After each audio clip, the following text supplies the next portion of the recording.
I'm an industrial designer and a social engineer. I'm very much interested in society, in developing a system that might be sustainable for all people. First of all, the word corruption is a monetary invention. That aberrant behavior that's disruptive to the well-being of people, while you're dealing with human behavior. And human behavior appears to be environmentally determined, meaning if you were raised by the Seminole Indians as a baby, never saw anything else, you'd hold that value system. And this goes for nations, it goes for individuals, for families. They try to indoctrinate their children to their particular faith and their country and make them feel like they're part of that. And they build a society which they call established. They establish a workable point of view and tend to perpetuate that, whereas all societies are really emergent, not established. And so they fight new ideas that would interfere with the establishment. Governments try to perpetuate that which keeps them in power. People are not elected to political office to change things. They're put there to keep things the way they are. So you see, the basis of corruption is in our society. Let me make it clear. All nations, then, are basically corrupt because they tend to uphold existing institutions. I don't mean to uphold or downgrade all nations, but communism, socialism, fascism, the free enterprise system, and all other subcultures are the same. They are all basically corrupt. The most fundamental characteristic of our social institutions is the necessity for self-preservation. Whether dealing with a corporation, a religion, or a government, the foremost interest is to preserve the institution itself. For instance, the last thing an oil company would ever want is the utilization of energy that was outside of its control, for it makes that company less relevant to society. Likewise, the Cold War and the collapse of the Soviet Union was, in reality, a way to preserve and perpetuate the established economic and global hegemony of the United States. Similarly, religions condition people to feel guilty for natural inclinations, each claiming to offer the only path to forgiveness and salvation. At the heart of this institutional self-preservation lies the monetary system, for it is money that provides the means for power and survival. Therefore, just as a poor person might be forced to steal in order to survive, it is a natural inclination to do whatever is needed to continue an institution's profitability. This makes it inherently difficult for profit-based institutions to change, for it puts in jeopardy not only the survival of large groups of people, but also the coveted materialistic lifestyles associated with affluence and power.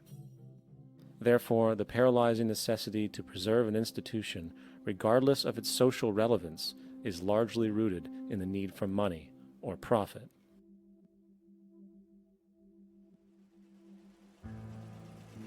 What's in it for me is why people think.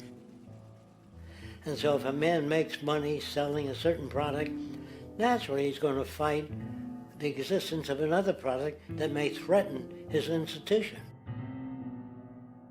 Therefore, people cannot be fair, and people do not trust each other. A guy will come over to you and say, I got just the house you're looking for. He's a salesman. When a doctor says, I think your kidney has to come out, I don't know if he's trying to pay off a yacht or whether my kidney has to come out. It's hard in a monetary system to trust people. If you came into my store and I said, this lamp that I've got is pretty good, but the lamp next door is much better, I wouldn't be in business very long. It wouldn't work. If I were ethical, it wouldn't work. So when you say industry cares for people, that's not true. They can't afford to be ethical. So your system is not designed to serve the well-being of people. If you still don't understand that, there would be no outsourcing of jobs if they cared about people. Industry does not care. They only hire people because it hasn't been automated yet. So don't talk about decency and ethics. We cannot afford it and remain in business. It is important to point out that regardless of the social system, whether fascist, socialist, capitalist, or communist, the underlying mechanism is still money, labor, and competition. Communist China is no less capitalistic than the United States. The only difference is the degree by which the state intervenes in enterprise. The reality is that monetaryism, so to speak, is the true mechanism that guides the interests of all the countries on the planet. The most aggressive and hence dominant variation of this monetaryism is the free enterprise system. The fundamental perspective, as put forth by early free market economists like Adam Smith, is that self-interest in competition leads to social prosperity, as the act of competition creates incentive, which motivates people to persevere. However, what isn't talked about is how a competition-based economy invariably leads to strategic corruption, power and wealth consolidation, social stratification, technological paralysis, labor abuse, and, ultimately, a covert form of government dictatorship by the rich elite. The word corruption is often defined as moral perversion. If a company dumps toxic waste into the ocean to save money, most people recognize this as corrupt behavior. On a more subtle level, when Walmart moves into a small town and forces small businesses to shut down for they are unable to compete, a gray area emerges. For what exactly is Walmart doing wrong? Why should they care about mom-and-pop organizations they destroy? Yet, even more subtly, when a person gets fired from their job because a new machine has been created which can do the work for less money, people tend to just accept that as the way it is, not seeing the inherent, corrupt inhumanity of such an action. Because the fact is, whether it is dumping toxic waste, having a monopoly enterprise, or downsizing the workforce, the motive is the same: profit. They are all different degrees of the same self-preserving mechanism, which always puts the well-being of people second to monetary gain. Therefore, corruption is not some byproduct of monetarism. It is the very foundation.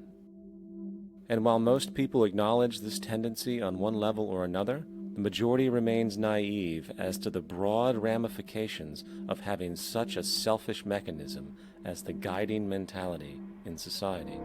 Internal documents show that after this company positively, absolutely knew that they had a medication that was infected with the AIDS virus, they took the product off the market in the U.S. and then they dumped it in France, Europe, Asia, and Latin America. The U.S. government allowed it to happen. The FDA allowed this to happen. And now the government is completely looking the other way. Thousands of innocent hemophiliacs have died from the AIDS virus. This company knew absolutely that it was infected with AIDS. They dumped it because they wanted to turn this disaster into a profit. So you see, you have built-in corruption. We're all chiseling off each other, and you can't expect decency in that sort of thing. And feeling that, they don't know who to elect. They think in terms of a democracy, which is not possible in a monetary-based economy. If you have more money to advertise your position, the position you desire in government, that isn't a democracy. It serves those in positions of differential advantage. So it's always a dictatorship of the elitists, the financially wealthy.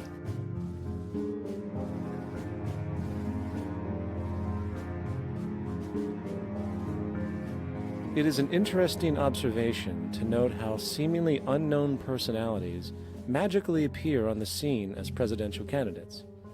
Then, before you know it, somehow you are left to choose from a small group of extremely wealthy people who suspiciously have the same broad social view. Obviously, it's a joke. The people placed on the ballot are done so because they have been pre-decided to be acceptable by the established financial powers who actually run the show. Yet, many who understand this illusion of democracy often think, If only we could just get our honest, ethical politicians in power, then we would be okay.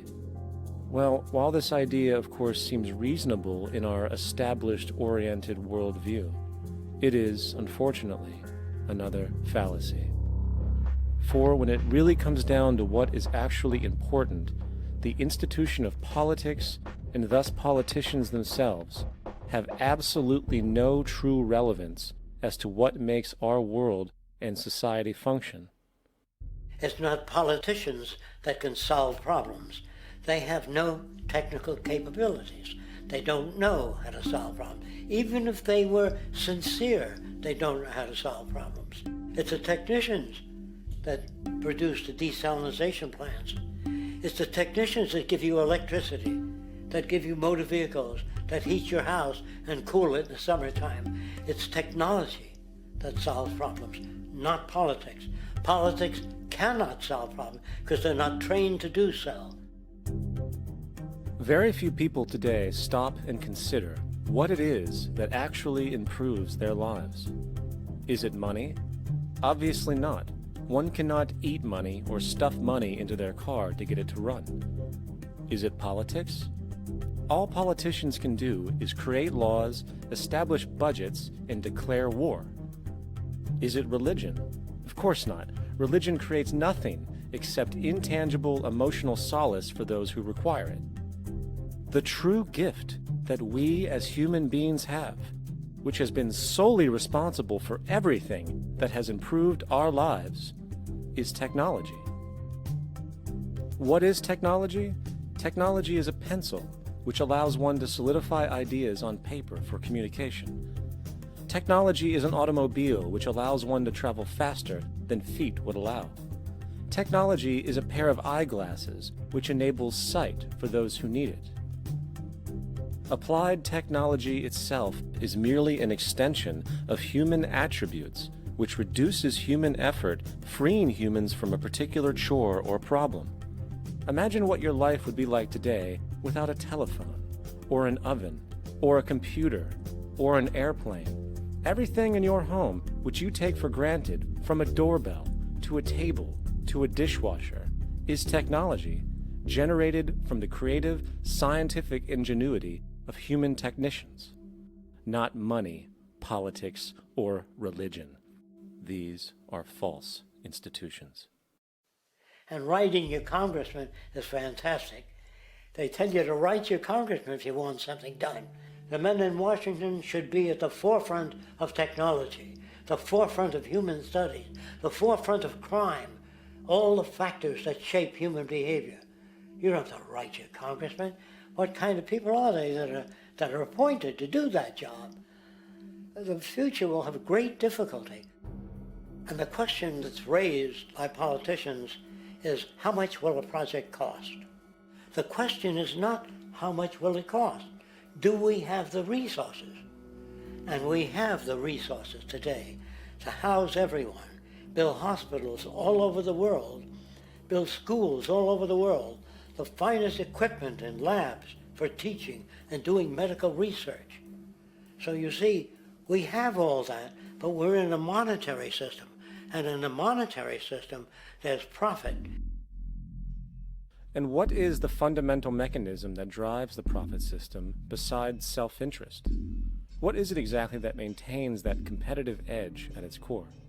Is it high efficiency and sustainability? No, that isn't part of their design. Nothing produced in our profit-based society is even remotely sustainable or efficient. If it was, there wouldn't be a multi-million-dollar-a-year service industry for automobiles, nor would the average lifespan for most electronics be less than 3 months before they're obsolete. Is it abundance? Absolutely not. Abundance, as based on the laws of supply and demand, is actually a negative thing. If a diamond company finds 10 times the usual amount of diamonds during their mining, it means the supply of diamonds has increased, which means the cost and profit per diamond drops. The fact is, efficiency, sustainability, and abundance are enemies of profit. To put it into a word, it is the mechanism of scarcity that increases profits. What is scarcity? Based on keeping products valuable.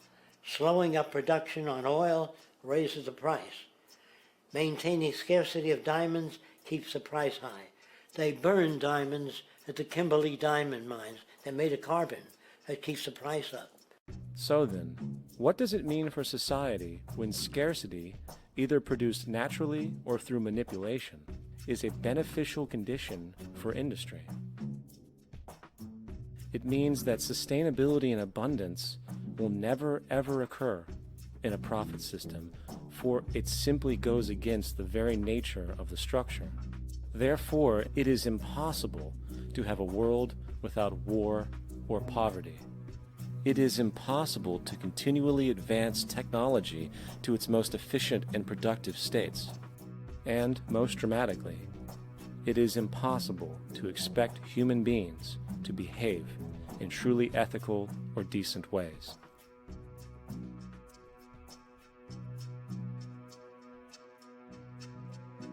People use the word instinct because they can't account for the behavior. They sit back and they evaluate with their lack of knowledge, and they say things like, humans are built a certain way, greed is a natural thing, as though they've worked for years on it, and it's no more natural than wearing clothing. What we want to do is to eliminate the causes of the problems, eliminate the processes that produce greed and bigotry and prejudice and people taking advantage of one another and elitism, eliminating the need for prisons and welfare. We have always had these problems because we have always lived within scarcity and barter and monetary systems that produce scarcity. If you eradicate the conditions that generate what you call socially offensive behavior, it does not exist. The guy said, well, isn't that inborn? No, it's not. There is no human nature, there's human behavior, and that's always been changed throughout history. You're not born with bigotry and greed and corruption and hatred. You pick that up within the society. War, poverty, corruption, hunger, misery, human suffering will not change in a monetary system. That is, there'll be very little significant change. It's going to take the redesign of our culture, our values, and it has to be related to the carrying capacity of the earth, not some human opinion or some politician's notions of the way the world ought to be, or some religious notions of the conduct of human affairs. And that's what the Venus Project is about. The society that we're about to talk about is a society that is free of all the old superstitions, incarceration, prisons, police, cruelty, and law. All laws will disappear, and the professions will disappear that are no longer valid, such as stockbrokers, bankers, advertising, gone forever, because it's no longer relevant. When we understand that it is technology devised by human ingenuity which frees humanity and increases our quality of life, we then realize that the most important focus we can have is on the intelligent management of the Earth's resources. For it is from these natural resources we gain the materials to continue our path of prosperity. Understanding this, we then see that money fundamentally exists as a barrier to these resources, for virtually everything has a financial cost. And why do we need money to obtain these resources? Because of real or assumed scarcity. We don't usually pay for air and tap water because it is in such high abundance, selling it would be pointless. So then, logically speaking, if resources and technologies applicable to creating everything in our societies, such as houses, cities, and transportation, were in high enough abundance, there would be no reason to sell anything. Likewise, if automation and machinery was so technologically advanced as to relieve human beings of labor, there would be no reason to have a job. And with these social aspects taken care of, there would be no reason to have money at all. So the ultimate question remains. Do we on Earth have enough resources and technological understanding to create a society of such abundance that everything we have now could be available without a price tag and without the need for submission through employment? Yes, we do. We have the resources and technology to enable this at a minimum, along with the ability to raise the standard of living so high that people in the future will look back at our civilization now and gawk at how primitive and immature our society was. What the Venus Project proposes is an entirely different system that's updated to present-day knowledge. We've never given scientists the problem of how do you design a society which would eliminate boring and monotonous jobs, that would eliminate accidents in transportation, that would enable people to have a high standard of living, that would eliminate poisons in our food, that would give us other sources of energy that are clean and efficient. We can do that out there.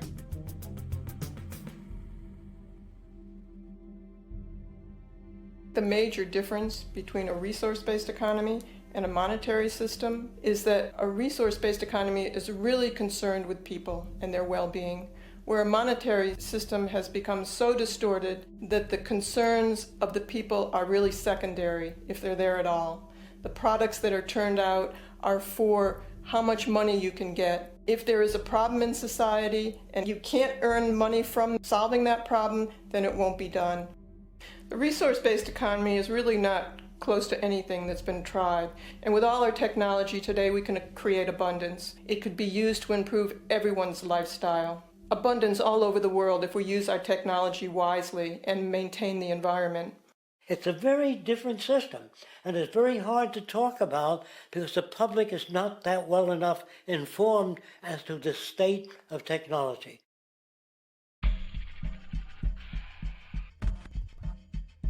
At present, we don't have to burn fossil fuels. We don't have to use anything that would contaminate the environment. There are many sources of energy available. Alternative energy solutions pushed by the establishment, such as hydrogen, biomass, and even nuclear, are highly insufficient, dangerous, and exist only to perpetuate the profit structure that industry has created. When we look beyond the propaganda and self-serving solutions put forth by the energy companies, we find a seemingly endless stream of clean, abundant, and renewable energy for generating power. Solar and wind energy are well known to the public, but the true potential of these mediums remains unexpressed. Solar energy, derived from the sun, has such abundance that 1 hour of light at high noon contains more energy than what the entire world consumes in a year. If we could capture 0.01% of this energy, the world would never have to use oil, gas, or anything else. The question then is not availability, but the technology to harness it.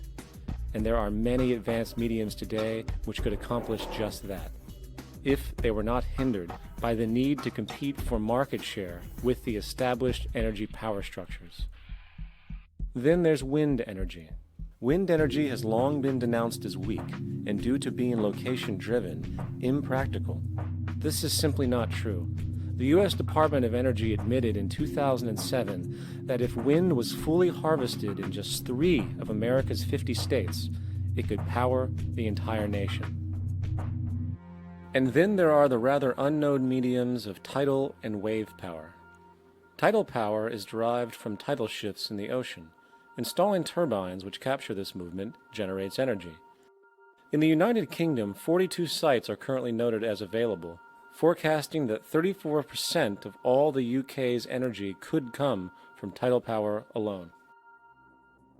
Wave power, which extracts energy from the surface motions of the ocean, is estimated to have a global potential of up to 80,000 terawatt-hours a year. This means 50% of the entire planet's energy usage could be produced from this medium alone.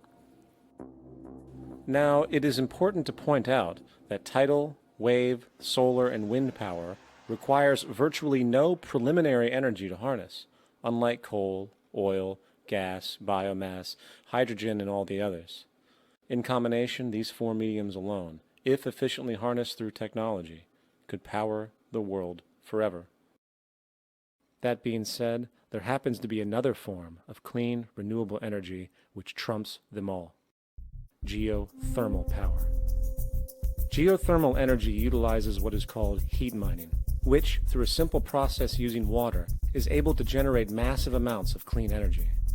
In 2006, an MIT report on geothermal energy found that 13,000 zettajoules of power are currently available in the Earth, with the possibility of 2,000 zettajoules being easily tappable with improved technology. The total energy consumption of all the countries on the planet is about half of a zettajoule a year. This means about 4,000 years of planetary power could be harnessed in this medium alone. And when we understand that the Earth's heat generation is constantly renewed, this energy is really limitless and could be used forever. These energy sources are only a few of the clean, renewable mediums available, and as time goes on, we will find more. The grand realization is that we have total energy abundance without the need for pollution, traditional conservation, or in fact, a price tag. And what about transportation? The prevailing means of transportation in our societies is by automobile and aircraft, both of which predominantly need fossil fuels to run. In the case of the automobile, the battery technology needed to power an electric car that can go over 100 miles an hour for over 200 miles on one charge exists, and has existed for many years. However, due to battery patents controlled by the oil industry, which limits their availability to maintain market share, coupled with political pressure from the energy industry, the accessibility and affordability of this technology is limited. There is absolutely no reason other than pure, corrupt profit interest that every single vehicle in the world cannot be electric and utterly clean, with zero need for gasoline. As far as airplanes, it is time we realize that this means of travel is inefficient, cumbersome, slow, and causes far too much pollution. This is a maglev train. It uses magnets for propulsion. It is fully suspended by a magnetic field and requires less than 2% of the energy used for plane travel. The train has no wheels, so nothing can wear out. The current maximum speed of versions of this technology, as used in Japan, is 361 miles per hour. However, this version of the technology is very dated. An organization called ET3, which has connections with the Venus Project, has established a tube-based maglev that can travel up to 4,000 miles per hour in a motionless, frictionless tube, which can go over land or underwater. Imagine going from LA to New York for an extended lunch break, or from Washington, D.C. to Beijing, China in 2 hours. This is the future of continental and intercontinental travel: fast, clean, with only a fraction of the energy usage we use today for the same means. In fact, between maglev technology, advanced battery storage, and geothermal energy, there would be no reason to ever burn fossil fuels again. And we can do this now if we were not held back by the paralyzing profit structure. Now, America is inclined toward fascism. It has a propensity by its dominant philosophy and religion to uphold the fascist point of view. American industry is essentially a fascist institution. If you don't understand that, the minute you punch that time clock, you walk into a dictatorship. We're given notions about the respectability of work, and I really look at it as being paid slavery. They're brought up to believe that you shall earn your living by the sweat of your brow. That holds people back, freeing people from drudgery, repetitive jobs which make them ignorant. You rob them. In our society, that is a resource-based economy, machines free people. You see, we can't imagine that because we've never known that kind of world. If we look back at history, we see a very clear pattern of machine automation slowly replacing human labor. From the disappearance of the elevator man to the near full automation of an automobile production plant, The fact is, as technology grows, the need for humans in the workforce will continually be diminished. This creates a serious clash, which proves the falseness of the monetary-based labor system. For human employment is in direct competition with technological development. Therefore, given the fundamental priority of profit by industry, people through time will be continually laid off and replaced by machine. When industry takes on a machine, instead of shortening the workday, they downsize. You lose your job, so you have a right to fear machines. In a high-technology, resource-based economy, it is conservative to say that about 90% of all current occupations could be phased out by machines, freeing humans to live their life without servitude, for this is the point of technology itself. And through time, with nanotechnology and other highly advanced forms of science, it is not far-fetched to see how even complex medical procedures could be performed by machines as well, and based on the pattern, with much higher success rates than humans get today. The path is clear, but our monetary-based structure, which requires labor for income, blocks this progress, for humans need jobs in order to survive. The bottom line is that this system must go, or we will never be free, and technology will be constantly paralyzed. We have machines that clean out sewers. It frees a human being from doing that. So look at machines as extensions of human performance. Furthermore, many occupations today will have simply no basis to exist in a resource-based economy, such as anything associated with the management of money, advertising, along with the legal system itself. For without money, a great majority of the crimes that are committed today would never occur. Virtually all forms of crime are a consequence of the monetary system, either directly or by neuroses inflicted through financial deprivation. Therefore, laws themselves could eventually become extinct. Instead of putting up a sign, drive carefully, slippery when wet, put abrasive in the highway so it's not slippery when wet. And if a person gets in a car they're drunk and the car oscillates a great deal, there's a little pendulum that swings up and back, and that'll pull the car over to the side. Not a law solution. Put sonar and radar in automobiles so they can't hit one another. Man-made laws are attempts to deal with occurring problems, and not knowing how to solve them, they make a law. In the United States, the most privatized, capitalist country on the planet, it should come as no surprise that it also has the largest prison population in the world, growing every year. Statistically, most of these people are uneducated and come from poor, deprived societies. And, contrary to propaganda, it is this environmental conditioning which lures them into criminal and violent behavior. However, society looks the other way in regard to this point. The legal and prison systems are just more examples of how our society avoids examining the root causes of behavior. Billions are spent each year on prisons and police, while only a fraction is spent on programs for poverty, which is one of the most fundamental variables responsible for crime to begin with.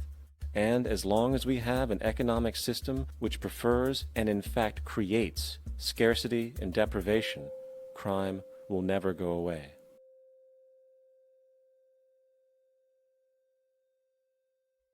If people have access to the necessities of life without servitude, debt, barter, trade, they behave very differently. You want all these things available without a price tag. Now then, you gotta have a price tag. Well, what'll motivate people? Man gets everything he wants, he just lay around in the sun. This is the myth they perpetuate. People in our culture are trained to believe that the monetary system produces incentive. If they have access to things, why should they want to do anything? They will lose their incentive. That's what you're taught to support the monetary system. When you take money out of the scenario, there would be different incentives, very different incentives. When people have access to the necessities of life, their incentives change. What about the moon and the stars? New incentives arise. If you make a painting that you will enjoy giving it to other people, not selling it.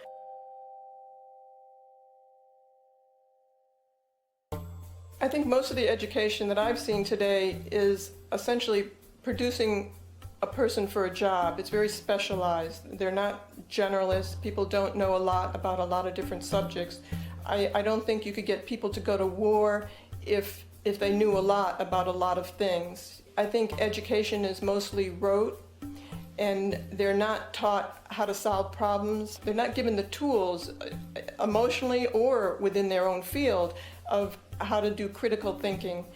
A resource-based economy, the education would be very different. Our society's major concern is mental development and to motivate each person to their highest potential. Because our philosophy is the smarter people are, the richer the world, because everybody becomes a contributor. The smarter your kids are, the better my life will be, because they'll be contributing more constructively to the environment and to my life, because everything that we devise within a resource-based economy would be applied to society. There would be nothing to hold it back.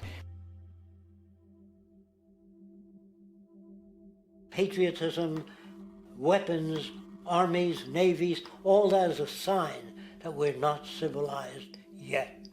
Kids will ask their parents, didn't you see the necessity of the machines? Dad, couldn't you see that war was inevitable when you produce scarcity? Isn't it obvious? Of course the kid will understand that you were pinheads, raised merely to serve the established institutions. We're such an abominable, sick society that we won't make the history book. They just say that large nations took land from smaller nations, used force and violence. You'll get history talked about as corrupt behavior all the way along until the beginning of the civilized world. That's when all the nations work together. World unification, working toward common good for all human beings, and without anyone being subservient to anyone else, without social stratification, whether it be technical elitism or any other kind of elitism, eradicated from the face of the earth. The state does nothing because there is no state. There is no state. The system I advocate, a resource-based global economy, is not perfect. It's just a lot better than what we have. We can never achieve perfection.